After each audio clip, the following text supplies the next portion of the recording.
But you can have the premiere of this. So Liszt, he said, like, basically we have three ways of playing. Okay. One is the authentic way that the composer intended his piece to be played. Secondly is the same, but adapted to the new instruments. Mm-hmm. And thirdly, he said, it's basically like I have to play all the time for the audiences, which is they want to hear a charlatan. I sometimes have the feeling that today it's a lot about the performer and maybe too little about what the composer would have wanted. And to share a secret, that was already a problem early 19th century. Hello, welcome to And If Love Remains. I am just thrilled to have as a guest Wim Winters. Somebody who I have been following on YouTube for about a year or so. And he's got some very interesting ideas, controversial in some circles, about music, about classical music and historical music.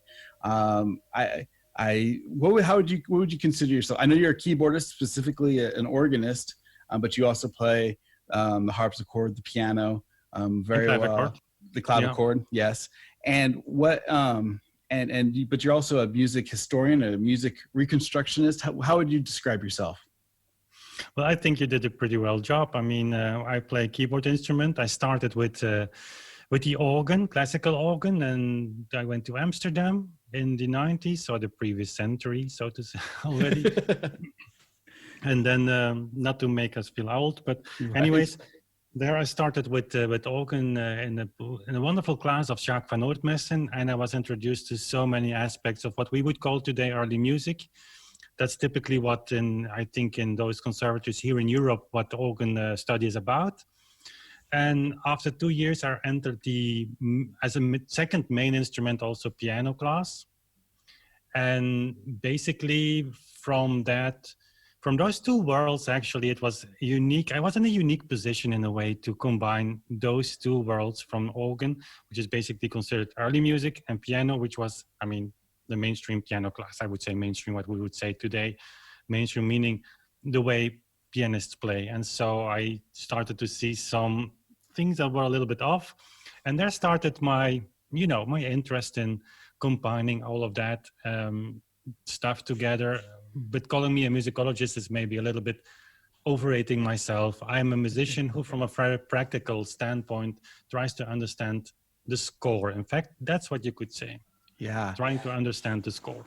I think that's powerful. I think trying to read a score is really an art in itself. Trying to understand what a composer's intentions are or were, and making that or turning that into an audio symbol of what we hear is a powerful thing, and it's something that we all try to achieve as a musician.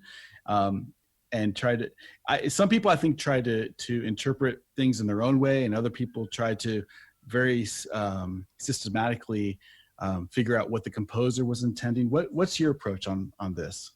Well, to say it's very difficult. Yeah. I mean, if you say musical notation is something, if you compare that to words, it's even, I mean, words have a meaning that we can study the meaning of a word that was used 200 years ago by putting it into a context. We have a lot of text, but musical notes, of course, are what they are. They are a very sober and actually very poor reflection of what is in the composer's mind. And if you add on top of that the idea that notation is something that changes during time. Notation in the 17th century was not the same as in the 18th century, not the same as in the 19th century. It's somehow connected. Right. But still, there were some things that people just knew, that they just accepted. So notation is always given in a time where some rules were there that we might have lost or not see as much, as clear as they did in those days. So when we say today, like, the score should be in the center of it all, we actually mean the intentions, the musical intentions that the composer had in mind. Those should be always front and center of what we do. And perhaps we must add a little aspect to that, but that might be already a little bit for provocation. I sometimes have the feeling that today it's a lot about the performer, Mhm. and maybe a little too little about what the composer would have wanted. And to to share a secret with you, or maybe not a secret even, that was already a problem early 19th century. Right. Yeah, I think, I know there's an idea that I've heard where when a composer writes a music and it's performed, there's really three composers in a way. There's the composer who wrote the music, there's the artist that performs the music. And I want to get into that a little bit about how, it's a relative, I won't say new, but it's relatively new for artists to play other composers where composers played their own work earlier. And, and then the third is the audience and how they interpret it, and really the public. For example, how we hear a piece of music. I had this conversation with a friend of mine, a wonderful pianist, about how we hear music cannot be exactly the same as how a 19th century person heard music, and to try to put our the how we hear things into that context is literally impossible. And Yeah, that's a great point, because that's what we should realize. The whole early music movement started, of course, from the idea to reconstruct that music from that time. But there is a lot we can say about that, but that maybe for later. But we will never be able anymore to reconstruct that time. That's right. gone forever. And every day that we live is a day further away from Beethoven and Chopin and all the others. The conventions change, new ideas come to surface, and what have you. But the idea is interesting. Yes. How many people want to go back in time to hear Chopin play, to hear Bach play, to hear Beethoven play?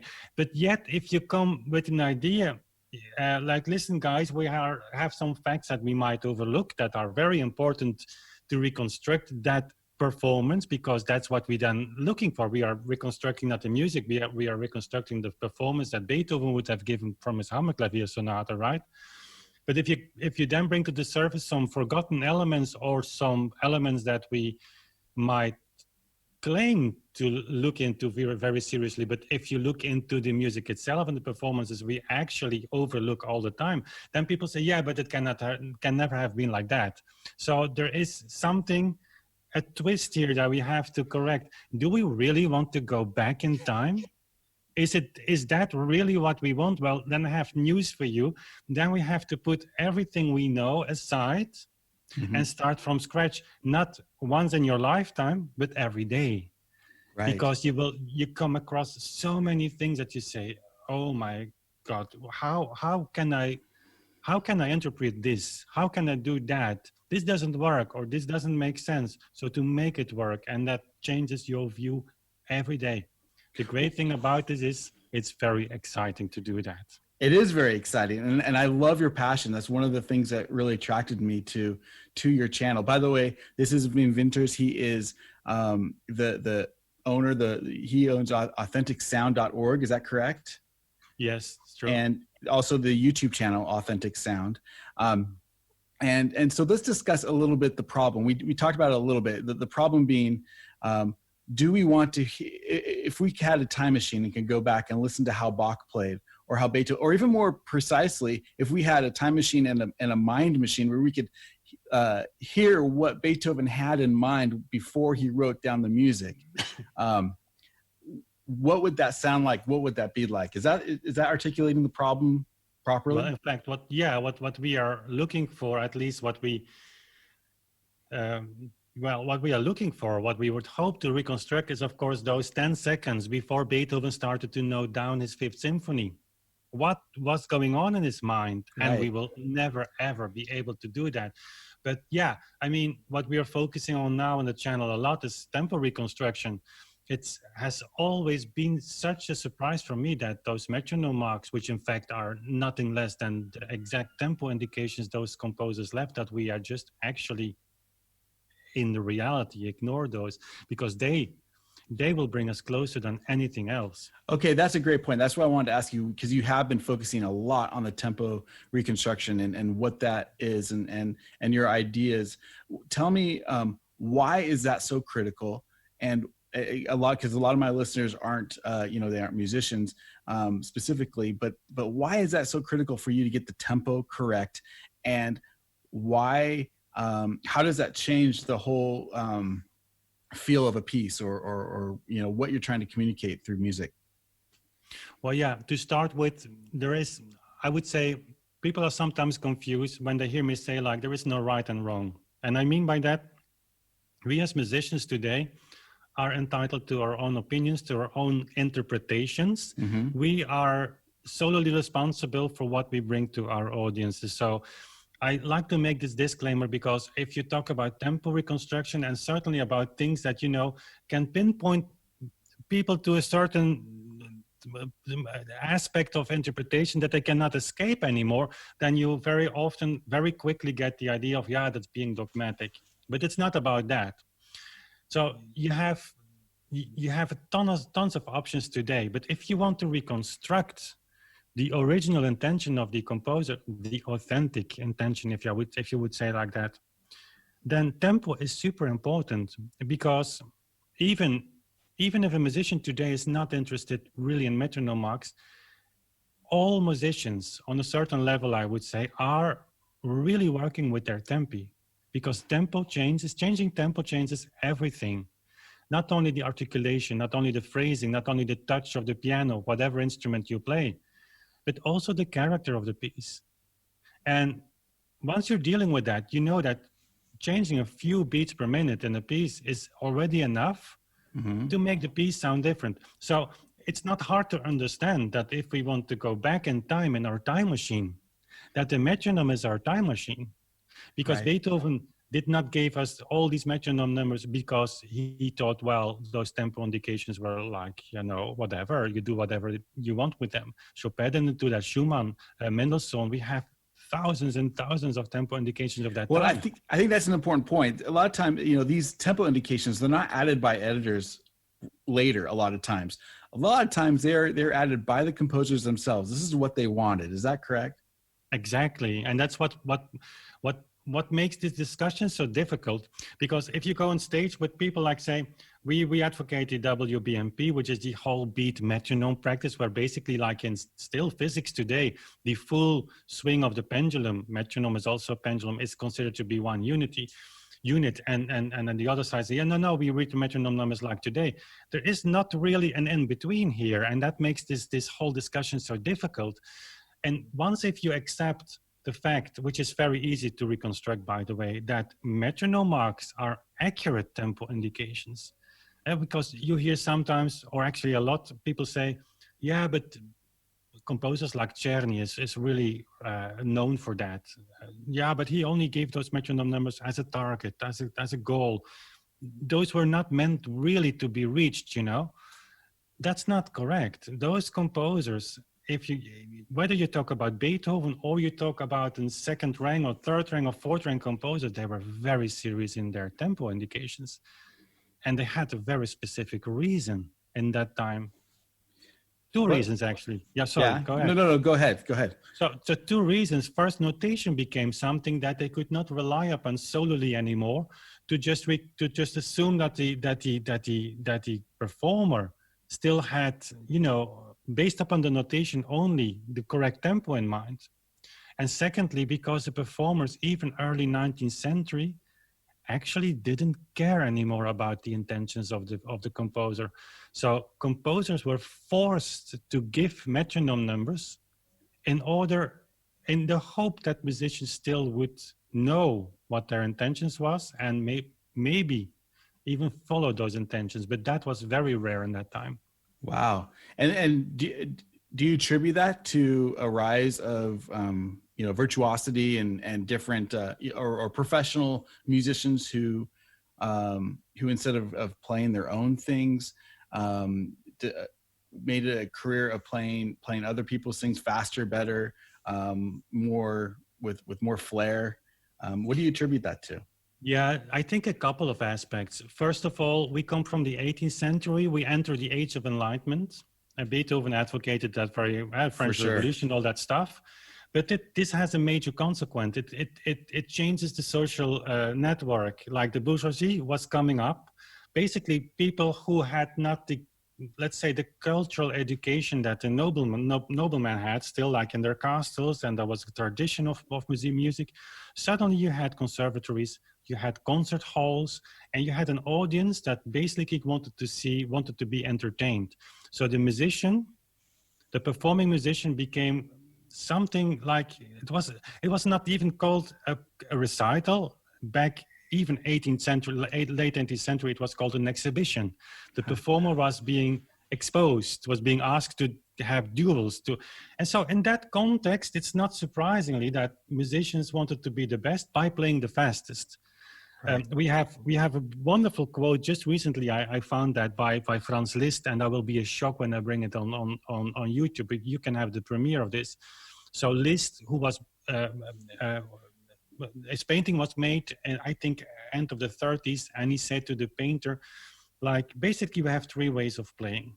Okay. One is the authentic way that the composer intended his piece to be played.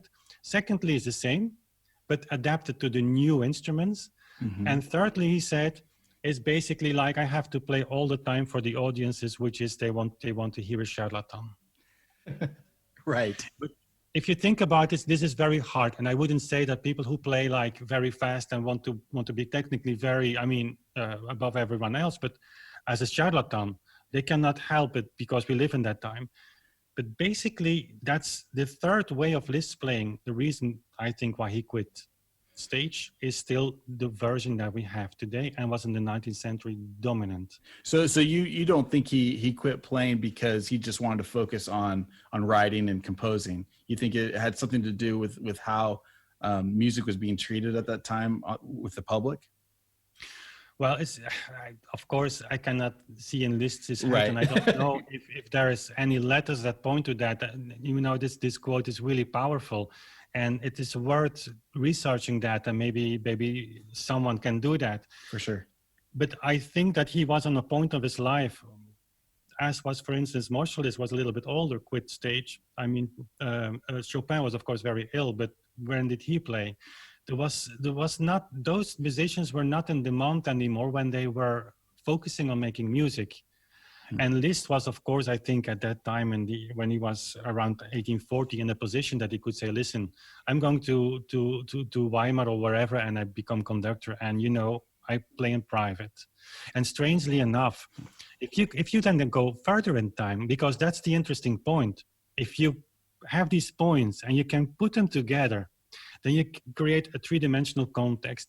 Later in 1876, we see another important musician, Charles-Marie Widor, who was organist in the Saint-Sulpice in Paris, one of the major organists of that time. He was introduced by the organ builder Clavicordist to Liszt. He was a famous network at Clavicordist. So he brought those two together. And so Widor gave an introduction of the organ that Clavicordist built at the Trocadero church in Paris. And Liszt was very impressed with the young Widor, and he said, can I return the favor? And Widor said, yeah, maître, maestro, if I can just hear you practice just 1 hour. And Liszt said, even better, I'm staying in the castle of the Irards, the piano builders. So come over every week. I studied there from 9 till 12 before noon, and Widor was there. And then he reported on that, and he said it was the most beautiful period of my life, musically speaking, because Liszt played a lot of Beethoven, Schumann, and he played, stunningly enough, almost half as fast as we do today. Oh, wow.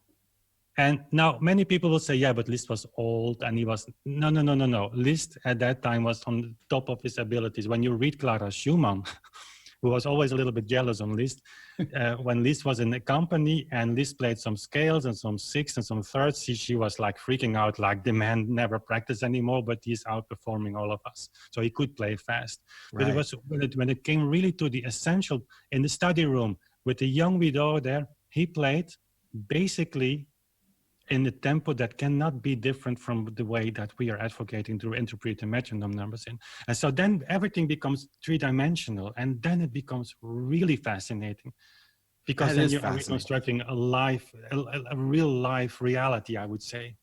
So I mean, I want to ask this kind of simplistic question, but I'm sorry, my answers are always a little no, bit I love this is beautiful, and I really appreciate you. Again, I appreciate you going on. I love these stories. It's exactly what I'm looking for. But so when we talk about a metronome, I mean, a lot of the problems, as I understand it, that you're saying is that, number one, it's not intended, and we know it's not intended because a lot of the things that were meant to be played quickly, fast, are unplayable. Like when you get to certain speeds, you talk about the Czerny 299, for example, that literally gets to speeds that if you use those exact tempo markings are unplayable. So that's kind of in our mind that's a problem. So how do we solve for that? And part of the solution is your whole beat. Whole beat. Thank you. Whole beat method, or you know, the idea of the metronome being a full pendulum beat. How does that, like, for example, when I set a metronome to 60, that's still, my clicks are at 60 beats a minute. So help me understand, when we go, I guess what I'm saying is, when we play slower, when we have a slower piece, and it says 60 or something, we're not playing at 30. How does that reconcile? Well, just very simple for your audience also to understand. When you have, for instance, the Opus 299, that's the famous Czerny book of etudes that I think all students have to play still today. Great exercises, by the way. We hate Czerny for a reason, but that's not him to blame for. It's the way we are teaching his music. So, for instance, for the first etude, he says presto or allegro molto. I don't even know. I think it's presto, but it's basically the same there. He says half note 108. So basically that means if you take that literally every 108 click on the metronome, if that really would indicate the half note, then we would have to play about 14 notes a second. Right. Which is not hard to imagine. That's not what he meant. If we apply the pendulum system to the metronome, and there are some sources that strongly indicate that, not to forget the Melzel directions itself from 1816, then what it actually does is very simple. The metronome ticks indicate the subdivision of the note value. Right. If we are teaching our kids in music school and we say we want to give time and they play a piece in quarter notes, we often will indicate the quarter notes as 1 and 2 and 3 and 4, and then the bar is over, a 4/4 bar. But the 1 and are exactly the things that are indicated by the ticks, and that's called a period. That's a unity, and it goes back, of course, centuries. We can talk for hours about this, but basically that it is.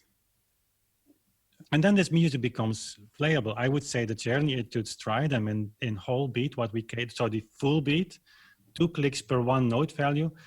It's still not for everyone, because there will still be 7 to 8 notes a second. And I can tell you that's for music school level, not easy. That's fast. Right. To maintain the clarity and maintain beauty, especially when you're trying to play correct articulations and well, and that's required because the prefaces of Czerny are oftentimes not published anymore.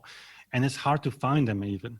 But if you find the original ones, he says for those etudes, like, you start slow until you can play them in the tempo I indicated. So there are no targets. He wanted you to play those pieces like in tempo. And then you're looking at this and you say, oh my God, until 90 notes a second in the Opus 299. I have a source that's indexing all the etudes of that time, like 1850 or so, was by a student, Max Bauer, a student of the son of Mozart, so very interesting. And he labels this Czerny etudes for the beginner level.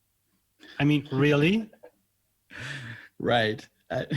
14, well, and 14 notes a second. And well, you have a really great video that I saw showing this and showing how even in some other parts of Czerny, you're playing up to 28, 29 notes a second. 29, yeah. The record of Czerny is actually 30 notes a second. That, I mean, which is unbelievably fast. I mean, and to play it with any kind of clarity at all is impossible. Which actually, go ahead. 30 notes a second. I mean, let's not I mean, that's not That's possible. not slow. And that's for a very short passage in the Opus 31, number 3, I think, where he says, even in the pianoforte school, and this makes it so great, he says, during that bar, don't slow down. I mean, basically, you will have to play 15 notes a second there for like 1 octave, which is possible. Right.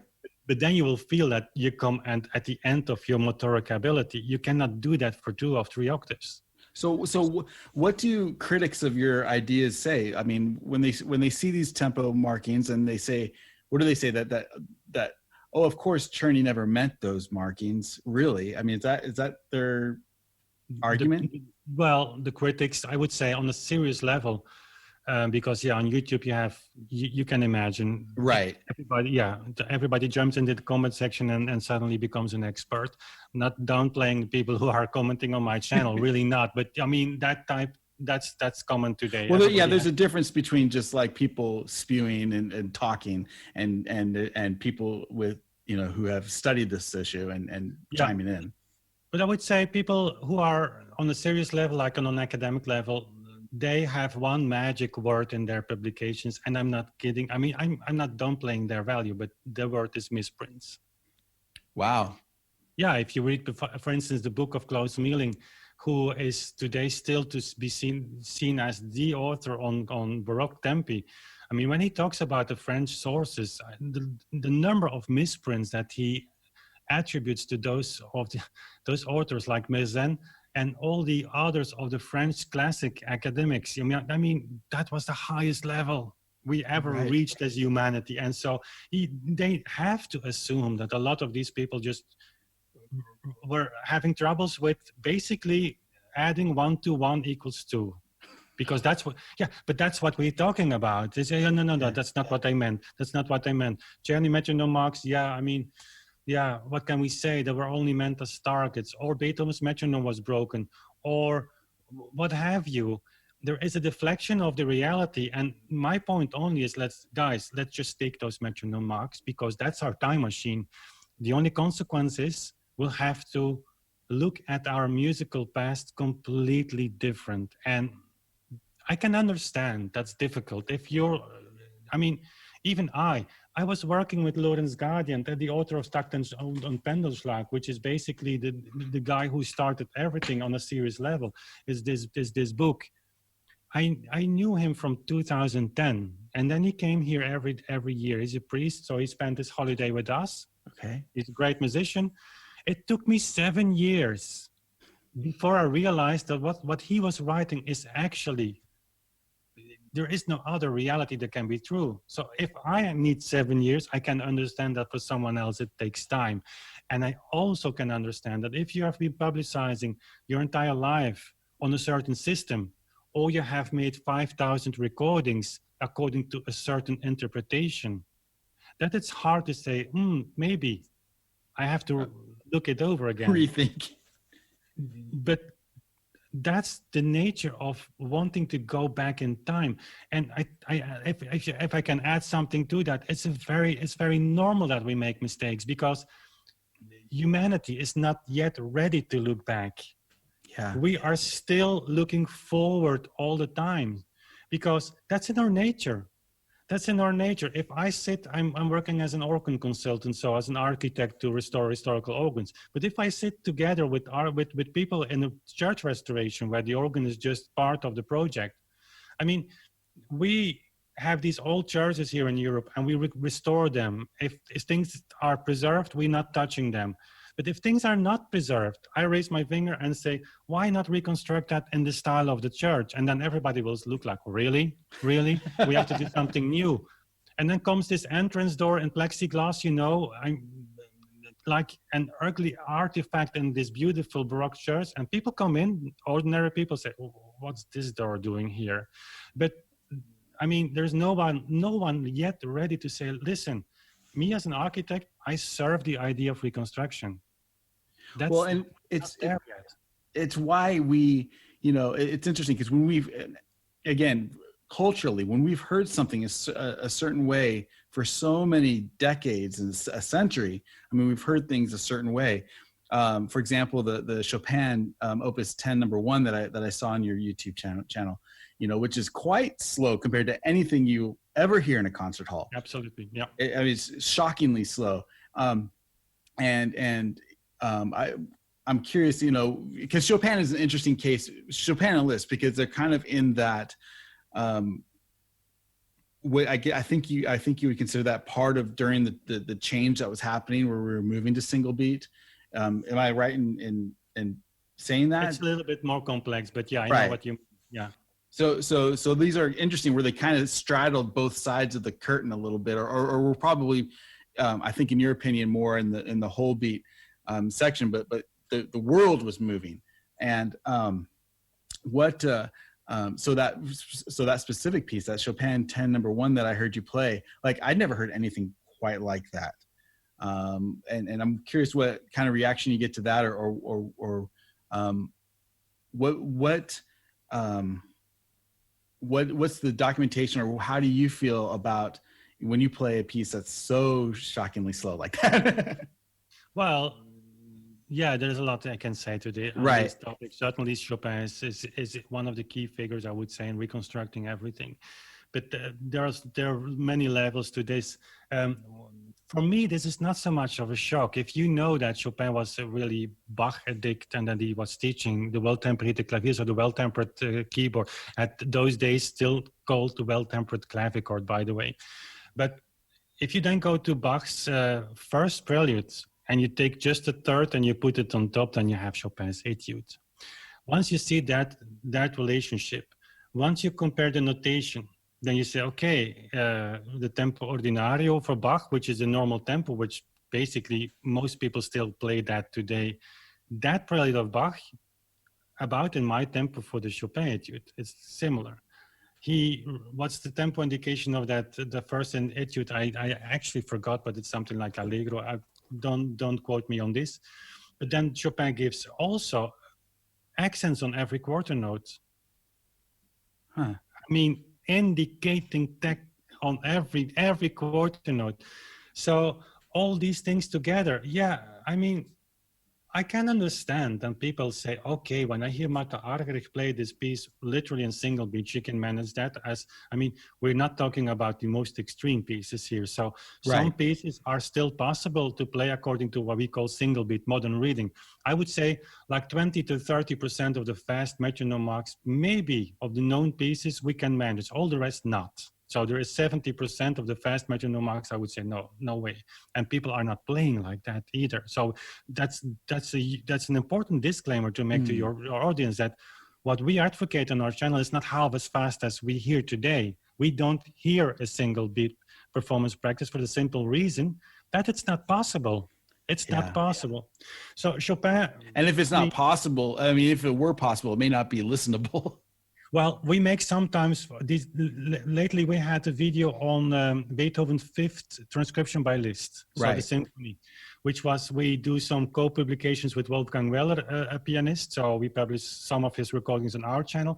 We did, so Alberto Sanna, a young pianist who joined us, I did the 5th symphony on my old piano. I mean, reconstruction of an old piano in Czerny's transcription. Fascinating, by the way.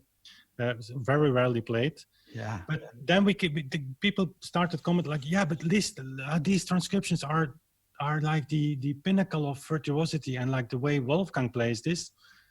I mean, it's still not easy, but not so difficult. But then I took Katsaris, who basically became famous playing the Liszt Beethoven transcriptions, and I checked his tempi. Well, for the first movement, he is about there, but for all the others, he is like 25% below Beethoven's metronome mark, even for an allegro movement. And now, that's not possible.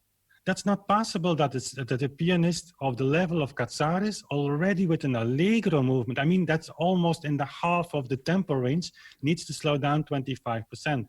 Then I digitally upgraded that tempo to what Beethoven had in mind. And when you hear that from a pianist, we are used to the orchestra. But when you hear piano playing, then you will run away screaming. Like, really, this is like. And so, yeah, what other point can you make that then suddenly, yeah, okay, Liszt was not serious about the tempo, or it is a piano transcription. He didn't want you to play in that tempo. Yeah, but why does he publish the metronome marks then in his score? Why Right. does Czerny publish them? That's not an argument. You cannot make from the exception the general rule. And so, yeah, the only solution is then to apply what we call the WBMP, the whole beat metronome practice. But that's not easy to accept. I get the point, but that No, doesn't change facts. So what, again, I want to go back to my question about slower pieces. Like, for example, the beginning of the Pathétique, you know, where you have this very slow section. Do you think that with the whole beat philosophy, that actually that these slower movements, these slower passages were meant to be played as slow as you contend they are? Absolutely. And you will hear the Pathétique soon. And if you open your mind, it will blow you away. I mean, we're talking here about the Grave, which is the slowest tempo you have. There's Right. nothing slower than that. And just listen to performances today and think if that's the slowest character of a piece that you can have. So Alberto actually played that beautifully on the Fritz last week. And the thing is, of course, if you say to yourself, now I'm going to listen to this Pathétique de Grave and I'm going to hear why it is not possible, then you're closing your heart. There's nothing I can do for you. Right. But if you just sit down and say, let the music absorb me, of course it's a Pathétique. So if listeners want to go to the Pathétique in the future, we'll be here, I think, end of July on the channel. Take your time and take 1 week, every day one listen, and then you will convert it. But I give you one example of an interesting thing that happened. We looked at Hans van Bülow's score. So Hans van Bülow was a student of Clara Wieck's father, and then later of Liszt. He writes at the beginning of the Pathétique about same metronome number as Czerny, by the way. The 32nd note, so ta-tam, ta-tam, you have to perceptibly hear the gap, the articulation gap, like the Bach prelude of the second book of the Well-Tempered Clavier. Well, this is a strong tempo indicator because you need to pum, pum, pum, pum, and suddenly you are in almost the French 18th century. Isn't that curious? And so all these things come together. Once you open your mind for it, you will start seeing things. That's important. Only when you accept this could very well be an historical truth. What many people do is just sit down at the piano at best, because many people just talk about it and not try things out, but then try to solve the problem while they are playing, and that doesn't work. You have like a doctor or researchers who invent a cure against this disease. They make it and they try it out and they see at the end if it worked or not. They're not, I mean, during testing the cure out, which is in our case playing, you have to try to make it work. Right. And when you do that, I can promise you, there is a world that opens for you that you say, how is it possible that we have so much difficulties accepting this? How is that? How come? That is interesting because, yeah, I mean, you do have to sell out and you know, open your mind, open your heart to these new sounds, because they are new sounds, and that actually brings me to another question, which is again almost an insolvable. Well, let me back up a little bit. I want to ask a different question, and that is about technique, and specifically pedaling technique, because I think that's something that we don't talk about enough, both as players and teachers, and I rarely hear it from a historical standpoint. But what talk to me about how these slower tempos, how they affect pedal technique, and what composers meant when they wrote their pedaling. That's a very complex issue, but generally speaking, I have to say, just a little story here. When Alberto Sano, the young Italian who knocked on my door, almost in the tempo of the Fifth Symphony, I would say. Yeah, no, just kidding. But he is such a, I mean, he was so enthusiastic from the beginning.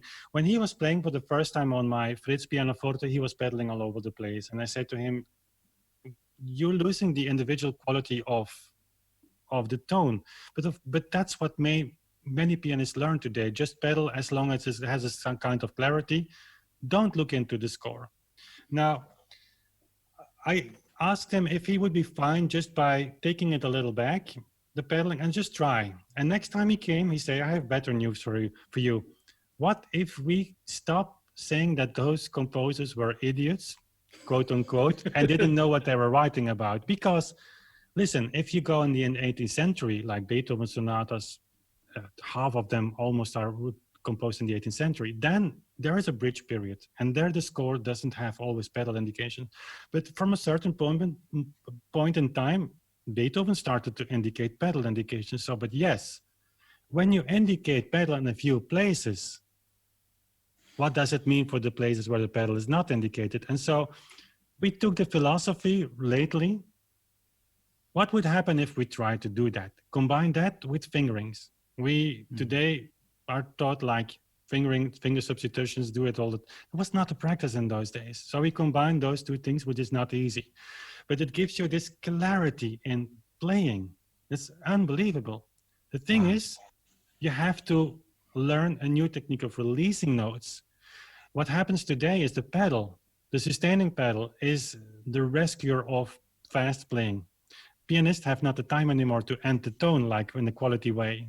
The pedal will serve them as an ending of the tones. That's basically what it is.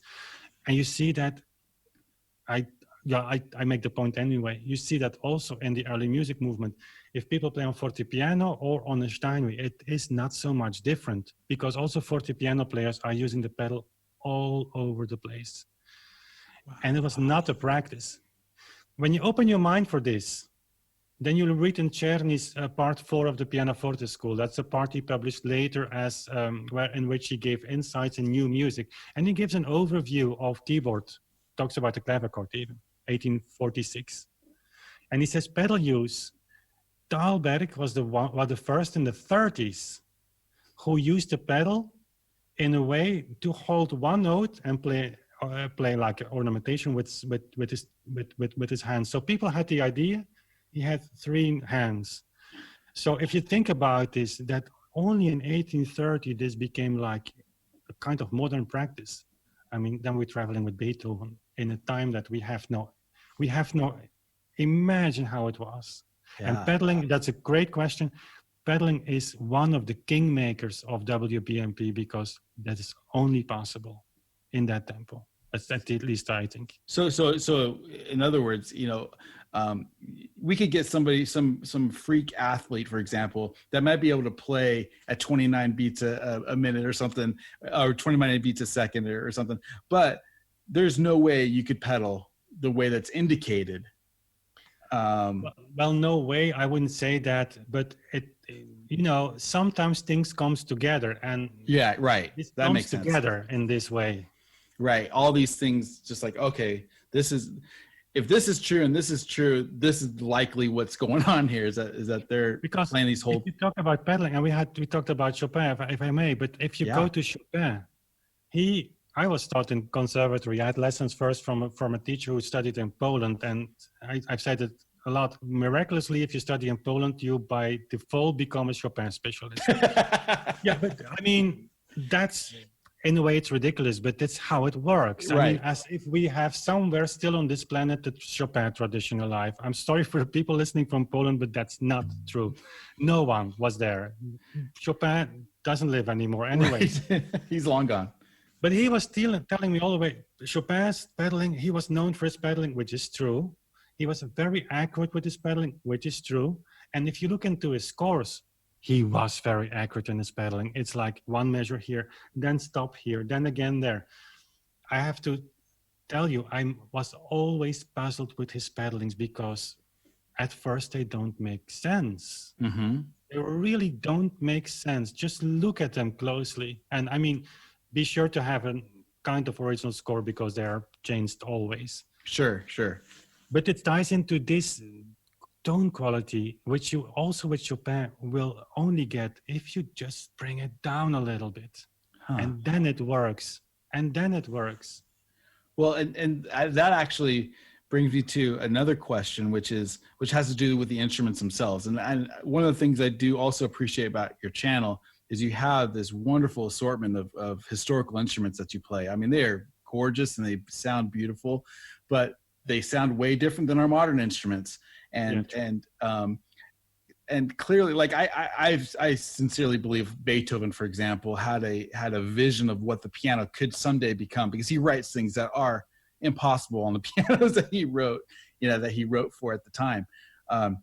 But how does playing on modern instruments affect how we interpret these tempo markings and these tones that we're trying to create that were only heard on these historical instruments? How does that affect what you're trying to do? That's an interesting point you bring up. Firstly, I would say Beethoven, until I found a work that somehow corrects me, has never written something that was not possible on his piano. I mean, he would be a very big idiot if he would write music that only was sounding great 50 years later.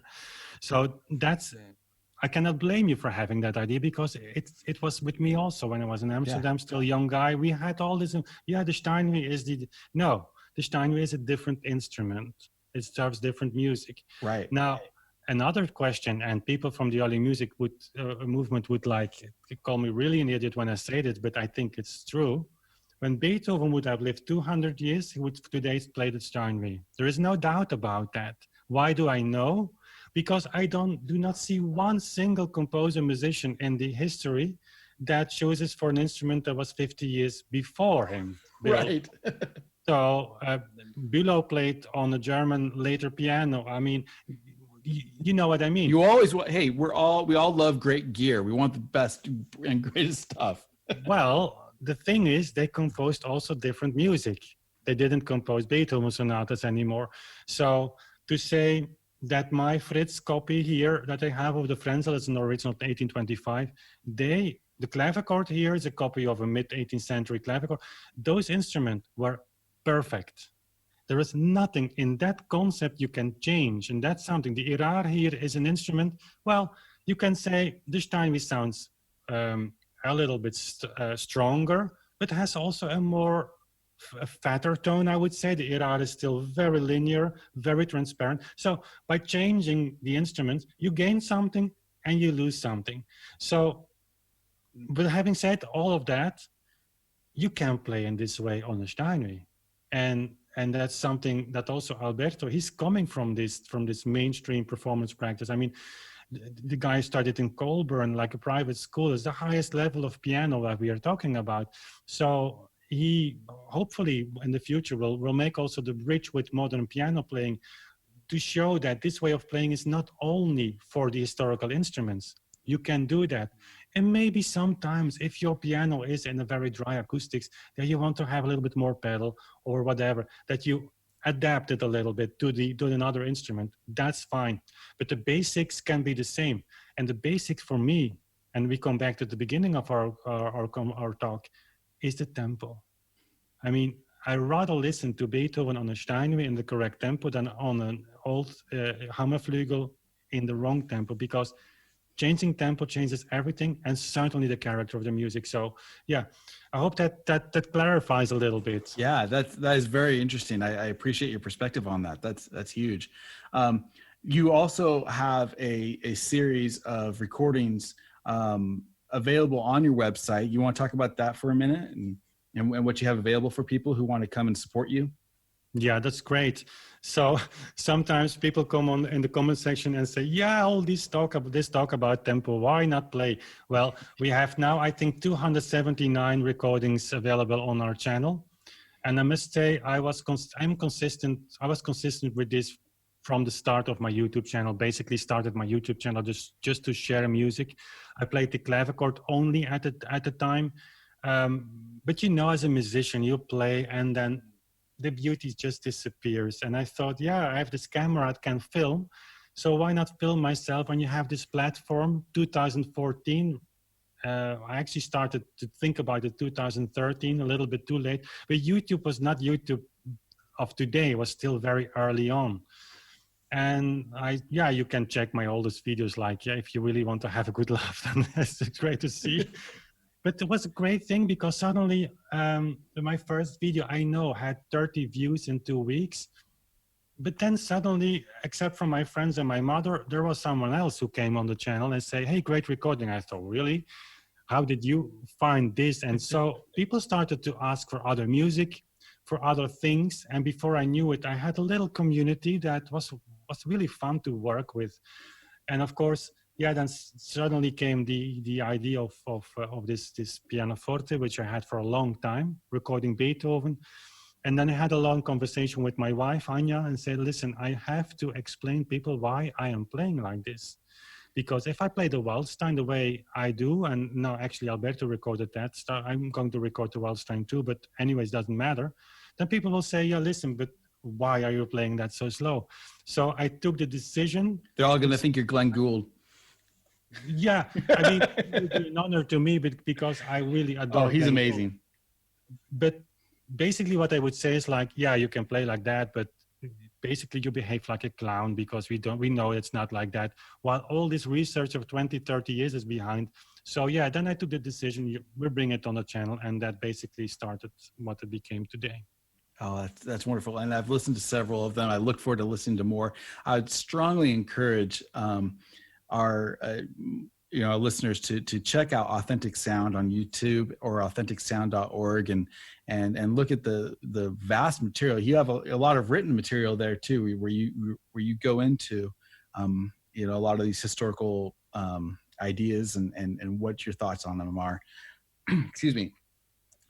We have again with us Wim Winters from AuthenticSound.org, and I want to just finish off by giving you a few minutes. Just what can people, if people were to either play or listen to your recordings, something that's done in this whole time kind of paradigm, what should they expect to hear, and how would you recommend people go about listening to that? That's a great question. And it's a question that your listeners only can answer for themselves. If you open yourself for the idea, I mean, I would say go first, listen to some theoretical videos that we make about sources and see if what I'm saying makes sense. Do I look like an idiot? Maybe some say I do. I mean, and worse than that, I wouldn't mind. But of course, then the music will not work. Go to listen to the Fifth Symphony. Go listen to the trio that we recorded lately, Beethoven's Trio Opus 38, and see what the music does with you. And if you're a musician, go sit down at your piano or your instrument and just play. Experiment. Don't take for granted what people say, what teachers say, like those metronome marks of Czerny, don't pay attention. The guy didn't know what he wanted. It was just like for publicity. No, try them out for yourself and see what the music does. Again, we're talking about reconstruction of a time that's pre-industrial. Just think about it. Do we run the 100 meters slower than 100 years before? And just think about it. Once you see that, it starts to deconstruct by itself. And the great thing, and then I close with that, the great thing is, I cannot underline this enough, once you have seen more, once you have felt the enormous emotional power that this music had originally, as we think, there is no way back. You want to stick there. It's a musical paradise. If have people on the channel who say, even if this theory turns out to be wrong, I will never be able to go back to faster performances. But good news is the theory is not wrong, and we will prove that in the new book that we are writing and hopefully published this year. That will be amazing work. Yeah. I look forward to that, and I've so enjoyed having you on the show. I hope we can do this again. It's been a pleasure.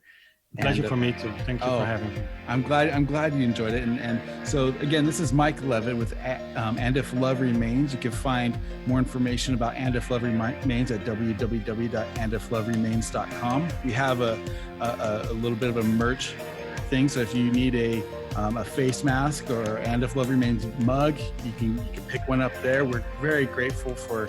Oh, and you can find information for Vin and his organization at AuthenticSound.org, as well as the Authentic Sound YouTube channel. Again, we want to thank him for being on the show. Look forward to, let's do it again, shall we? Thank you so much. Sure. All right, sounds great.